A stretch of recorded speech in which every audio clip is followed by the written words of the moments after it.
Hello guys, ngayon ituturo ko po sa inyo kung paano po tayo mag-mention ng all friends po natin in one click.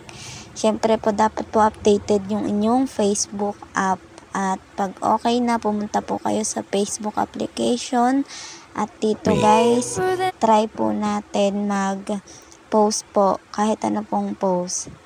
Halimbawa yan, yung aking YouTube account. So, ayan, ipopost ko siya dito sa Facebook. Gawin nyo, i-post muna ninyo. Pindutin nyo ang share. At so, ayan, pag okay na at na-post na nyo, pindutin nyo ang profile nyo. Tapos, tingnan ninyo dun sa comment. Punta po kayo sa comment. Ayan, ito po yung aking pinost. Tapos, comment. Tapos, i-comment po ninyo dito yung @followers. Ayan, lahat po ng followers nyo sa Facebook profile nyo ay mame-mention. So, kahit hindi nyo po i-mention yung mga pangalan nila, pag ito po yung tinype nyo ay automatic po yan magno-notify sa kanila yung post po ninyo.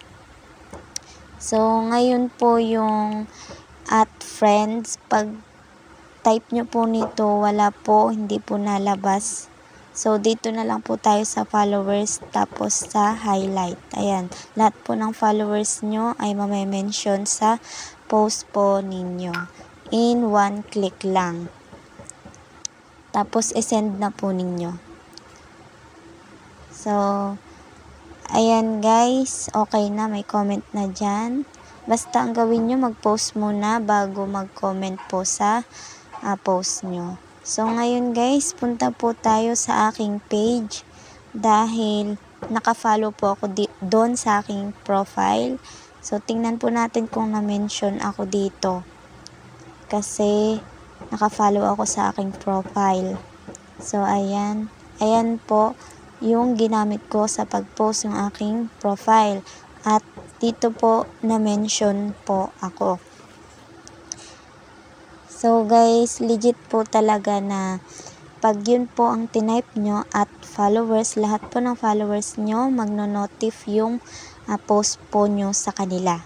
So ayan guys, ito po yung post ng aking profile. So na-mention po ang page ko kasi nakapollow po ako sa kanya.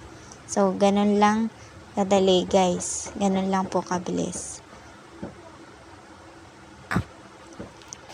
So bago po ang lahat, huwag niyo pong kalimutang mag-subscribe and paklik na po. At dito guys, may nag-notif po sa akin, may nag-mention. So ayan guys, hanapin natin kung sino. Ito pong Aileen. So malabo, hindi ko maano yung pangalan niya. Ayan. Yan po, naka-mention po ako. Tapos ang nilagay niya lang followers, tapos highlights dun po sa description. So, meaning po lahat po ng followers niya, kahit hindi po niya i-mention isa-isa ang pangalan, ay mame-mention po talaga. So, yun lang guys. Bye-bye!